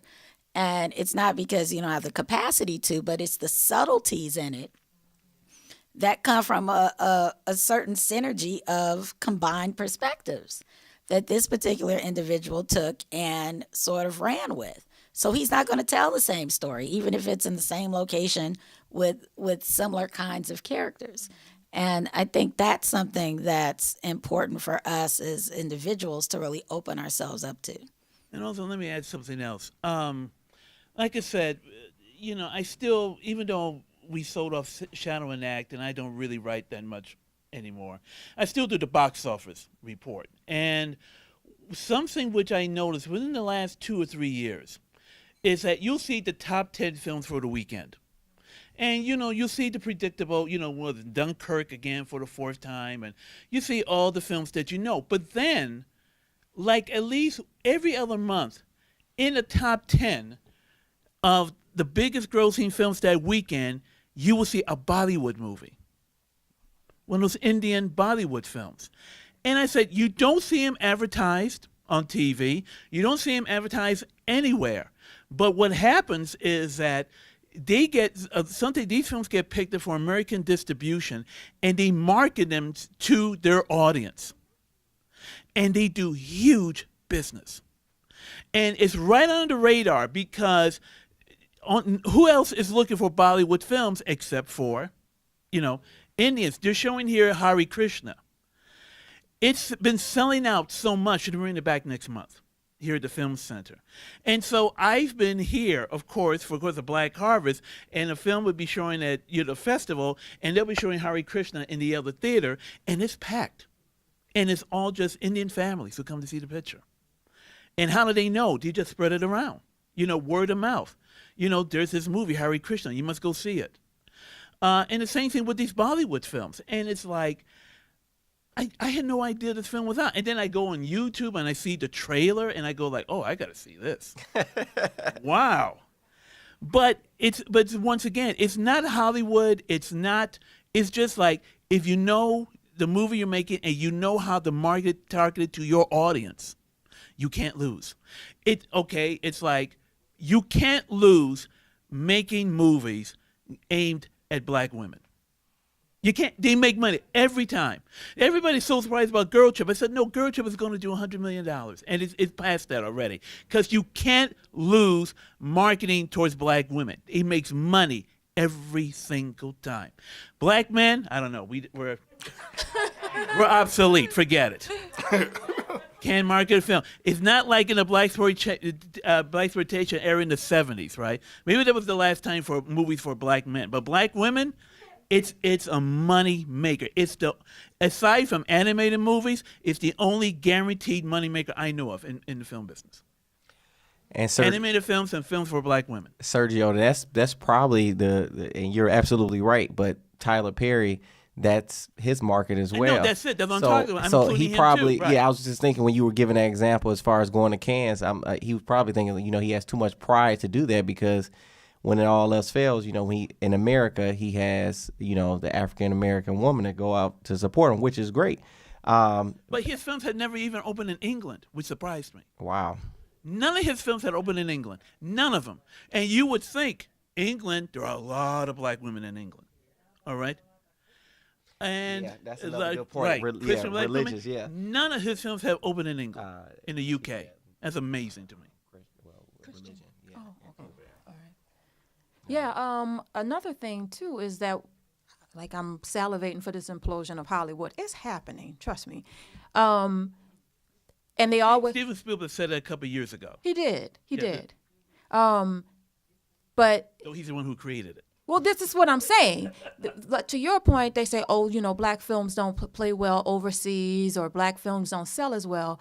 But what we're missing and what they want us to miss is they taught us, by virtue of being almost the only game in town, they taught us to manage our expectations toward white-centered films because they controlled all the puppet strings, right? When you don't have them controlling that, people, the audiences learn to manage expectations differently. They begin to expect there's something else out there other than white-centered films. And so I think once this thing becomes decentralized, audiences will find their groove, so to speak, and you will be able to get into more of those niches. I think it's all going to implode and be decentralized, and that creates more opportunity. It might not create blockbuster opportunity necessarily for everybody, but I think that it means more doors in, and all Hollywood really excels at now, if that is the blockbuster tentpole movie, wouldn't you say? I mean, they have trouble with the other things on their books a lot of times, and they're surprised when those things break out. I think it'll just kind of shift around because we're looking at the Netflix and the Amazons. I think they'll become more kind of the king game, and then it'll be another game. I mean, it'll it's so maybe it's not relying on networks or certain kinds of studios in one sense, but I think it's just going to be a lot of diversity and a lot of opportunity for people to find different combinations of things that work for them. I have a question for Sergio, and actually it's like for you all and the audience too, but not to put you on the spot, Sergio. But how do you feel about Bob Johnson's streaming company? Yeah, I think it's UMC. Is that it? That's funny. I was going to mention that to you. So I mean I have it as far as on my. I know of it. I haven't. And I haven't looked showing. I don't know. Well, yeah, it's mainly a lot of black films. I don't know if they have any TV shows on there, but I know it's a lot of black films. I know Robert Townsend. I know people who've sold their projects to that. Yeah, and that's what I was going to get to as far as like, how do you guys feel about selling work there? And that's why I was going to throw it out to the audience. Have anybody in the audience actually looked at anything on that streaming service? Is it? I think it's called Urban Movie Channel. Right, so it is UMC. Is anybody familiar with it? Yeah, I've seen a couple on the site. I don't know how well they're doing. Right. But I mean, I checked it out.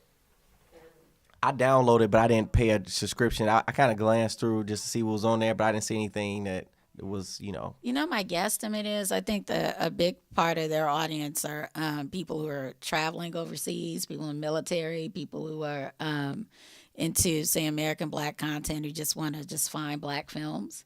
And it's a combination of different people. And that's who I think at this point is probably like a big part of that audience.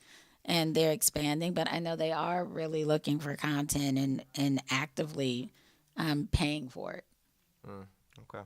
I don't know. I think with any of those things, you want to be in good company when you sell your film somewhere, right? And I don't know what the films are like on Urban Movie Channel, but I know that there are a couple of other black-owned streamers out there, and I haven't checked them out. I think Fubo TV or Fubo something.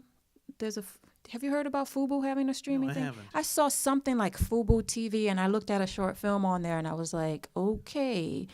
And it comes back to this very thing of quality, knowing the language of film. Well, I think you're making a point. I think that when it comes to television or cable or streaming, when it comes to black programming, I think now the thing is it's got to be different. Mm-hmm. People are talking about Insecure. Oh, They talk about Queen Sugar. Mm-hmm. Talking about Atlanta was genius.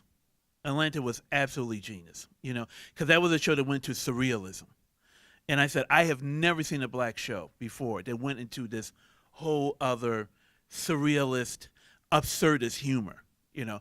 That's the thing. If you're just going to do another black sitcom, who's going to watch that? Mm-hmm. The audience has changed. I mean, give me something different.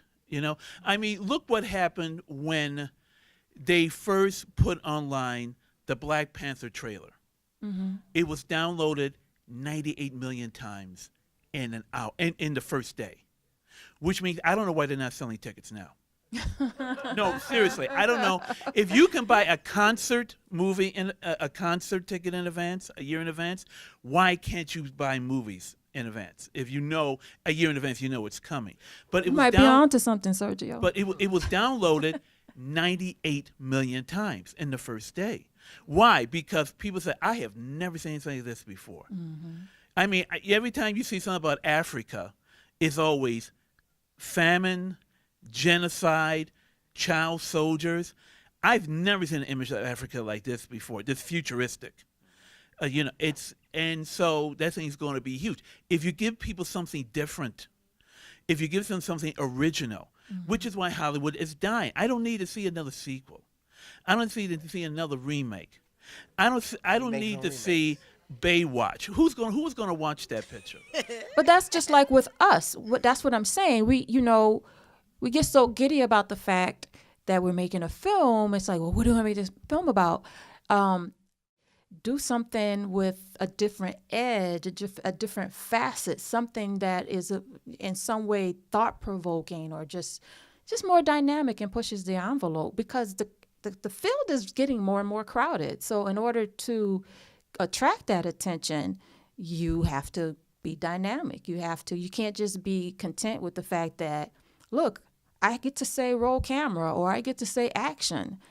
That ain't gonna cut it. That's why it's going back to your thing about Bob Johnson's Urban Movie Channel.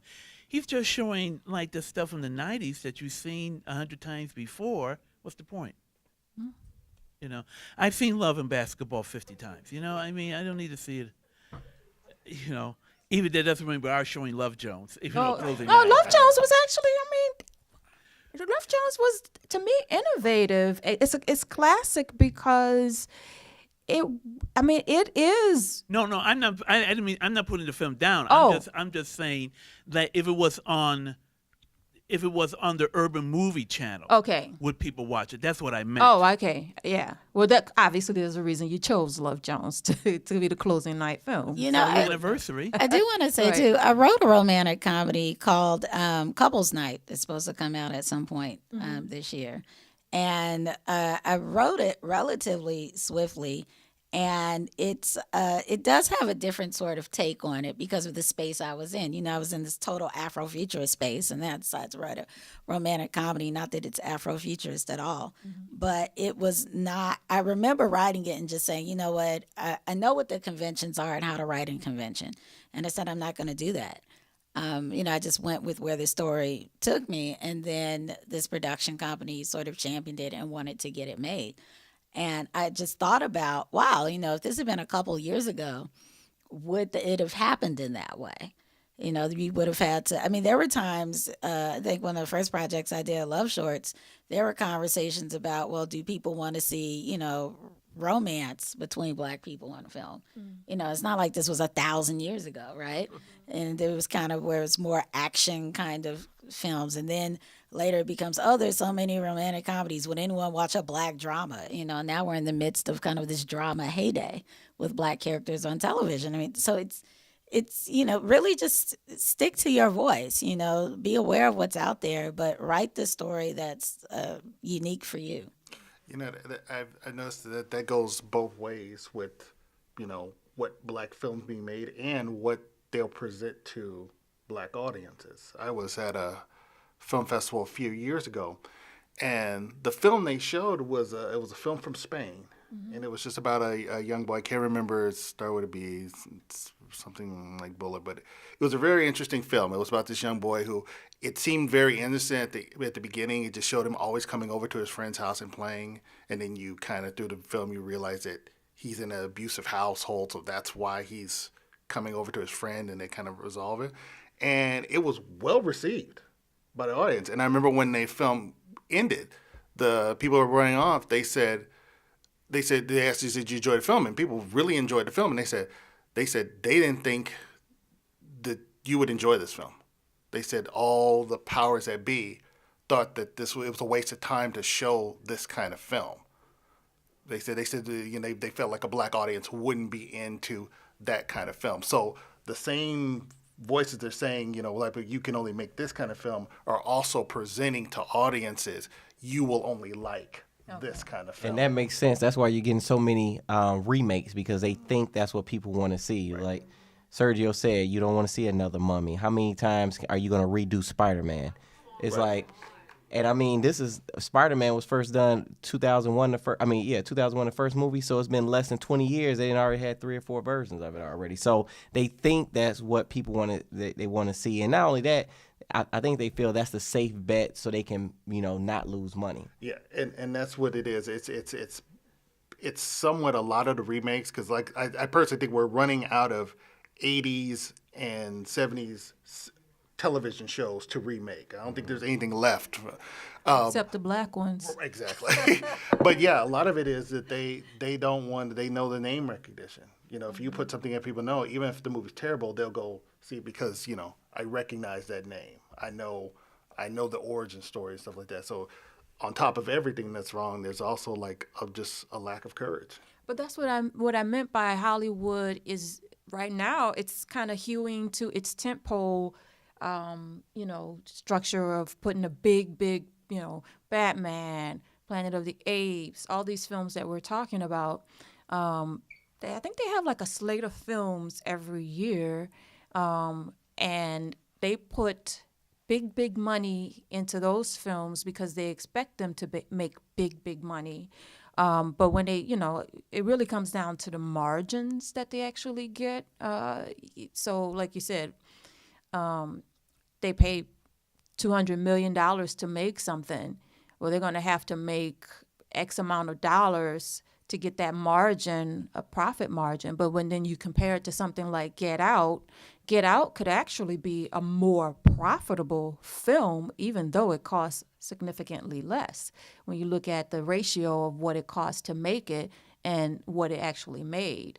So, it's all about how they deem the mathematics, if you go with because the Hollywood. budget is like, if you make a film, a lot of these superhero movies, they cost easily $200 million or more. Mm-hmm. Okay, so now, which means that the film is going to have to make at least $500 million, $500 million, before they break even. Maybe like that. So if the film makes, say, $750 million worldwide, it may look like a lot of money, but actually the studio didn't make that much money off of the picture because of how much it costs. And then don't forget marketing. Yeah. That's another couple $100 million or whatever it cost. So they're not making, like all those X-Men movies that they made, only one made money. Really? Yeah. Okay. Because I follow the box office. And you follow the box office, all those X-Men films, they weren't doing worldwide anywhere near what they needed to do. Only the second, not the last one, but the previous one really made money. But the last one, they don't make enough money. Well, and I think, too, internationally, it's funny. The same conversation we have about wanting to see more of our stories are the same conversations you might hear in Germany with German filmmakers saying, oh, wow, I was kind of hesitant to make this film in German because I didn't know if anyone would want to see it. And you're like, whoa, wait a minute, we're in Germany. What do you mean people wouldn't want to see the film and it's in German? Or someone else I met, they were from Norway. They said, yeah, there's this one film and it was made by Norwegian filmmakers. And, it was really kind of hard to get some of the kids to come out because they want to see the American blockbusters. I'm like, what do you mean? It's a film in your country. I went to Mexico and someone's like, oh, let's go to the movies. And I'm thinking it's like, I'm not going to understand most of what's going on, but hey, that's okay. I don't mind. And I go, and it's the same films that we would see in our theater with Spanish subtitles. I said, you've got to be kidding me. They didn't even dub it over.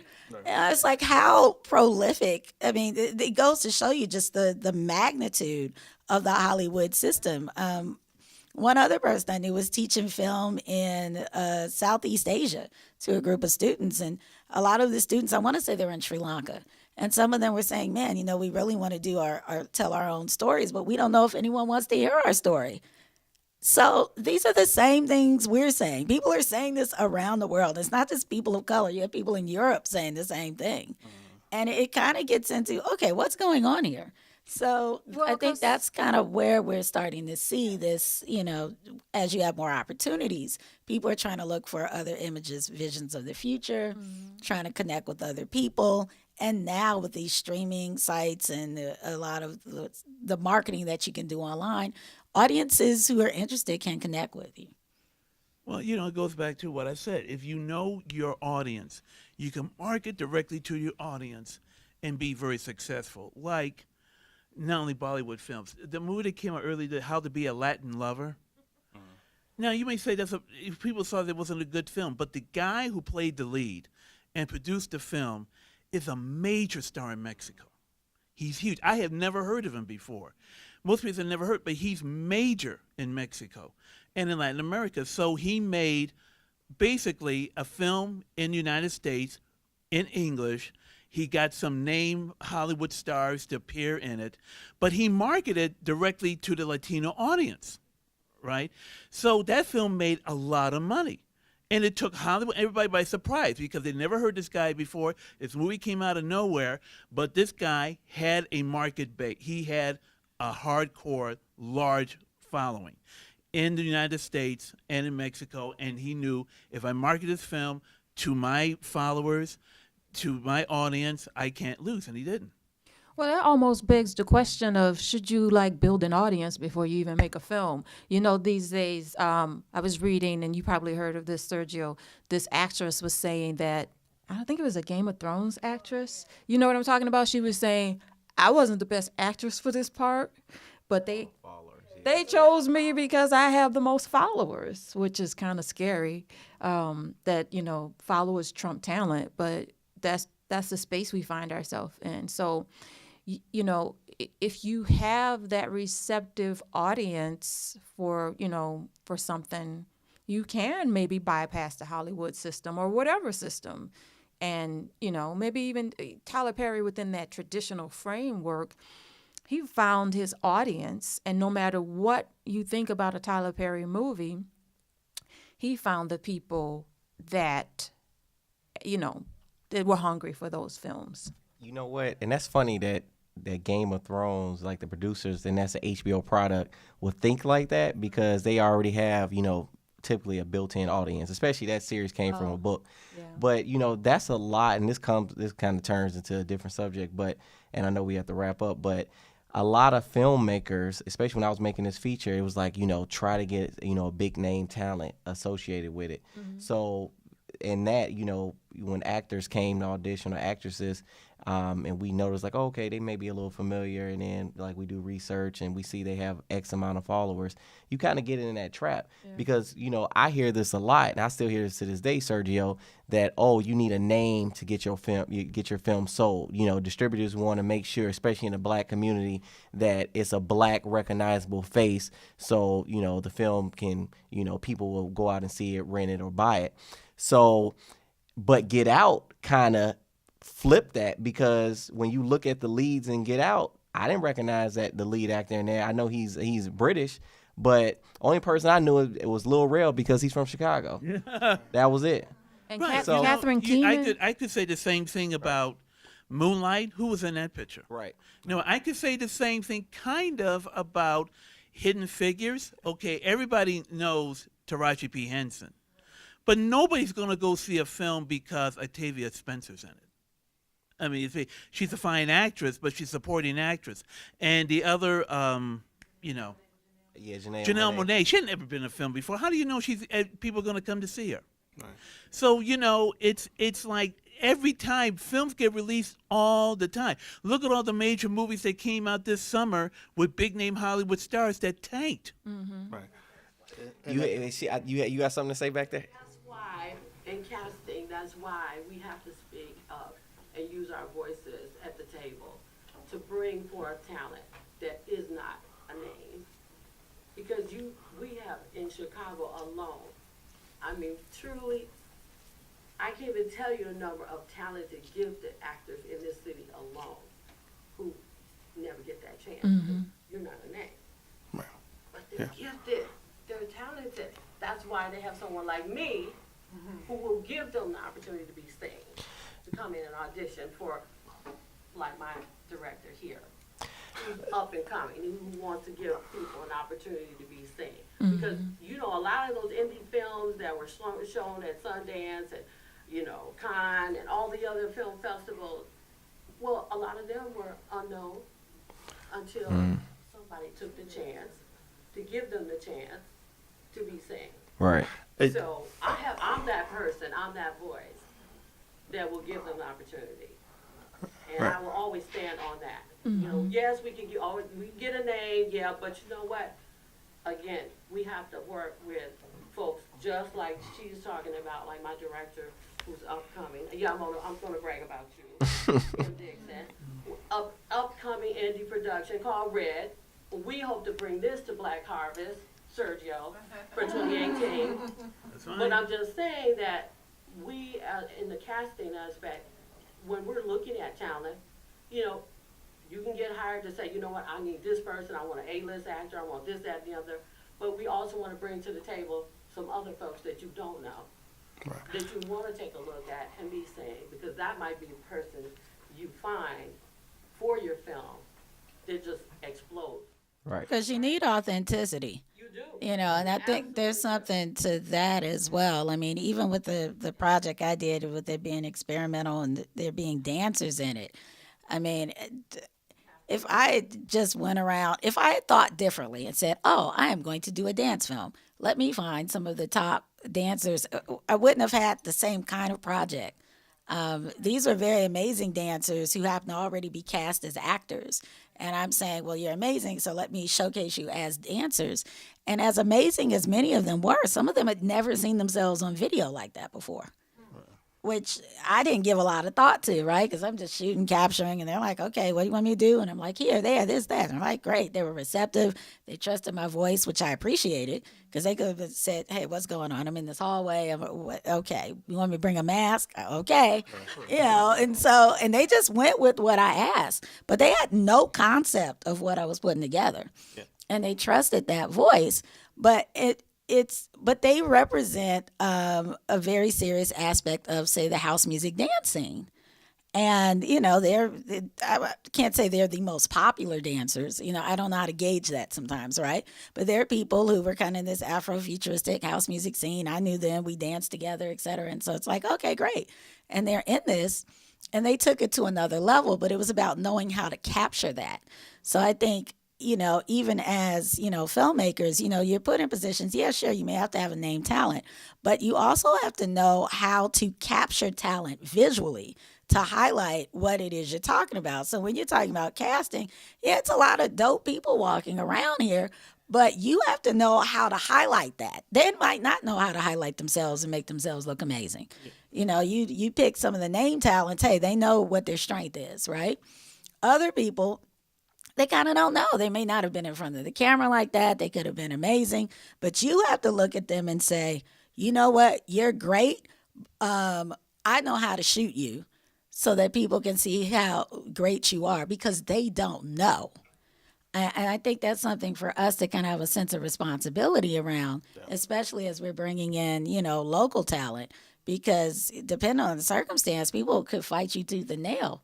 You know, there was a situation, and I won't. Well, I'll just say this, that you want people to embrace their own beauty. And when people are in situations where they're covering that up, and I as a director have to go in and peel back layers of identity to say, look, I'm trying to show you and this beauty that I see. You don't have to be what they're showing you on television. I'm trying to show something else. And there being attention there. It wasn't in this project, it was in something else. But these are the kinds of things sometimes as directors, when you're working with people in our communities, you know, and I'm sure casting, you're very familiar with that. You know, you have to wrestle with this idea of, well, this is what they say is successful. And you're like, yeah, I hear that, but you've got something else. And that's what we're going to bring to the table. All right, one more. Davey had one more comment, then we have to wrap it up. Oh, no, I was just going to, off of his point, talking about the name, that also happens in documentaries as well. I know it's not like that, because when I first started doing Got the Love, I got into a discussion with somebody about, well, instead of the artist that I pick, you know, try to get your hands on or try to get an interview with somebody like Jennifer Hudson, you know, some like a name that you could interview or something like that. And would have loved to talk to her, but it really wasn't about that. It was about the independent person. Like I said, the person who, you know, has to get on the bus, has to get on the train to get to their own gig and everything. And so it, yeah, even in a documentary, you struggle with that, the name versus it. I've even heard the counter argument where they said, you know, we need a name to drive this. Some directors do the counter. They want the character. They don't want the character to be imprinted by the star. Yeah. Like there was a debate saying that a lot of success of Star Wars was that you didn't really know them. So that was just it was Luke Skywalker, and I know it's wrong era, but it wasn't like Tom Cruise ass. And so they were able to. So sometimes there is a counter argument that the lesser known name that's talented can be as powerful or more powerful than the name because you're not looking at the name.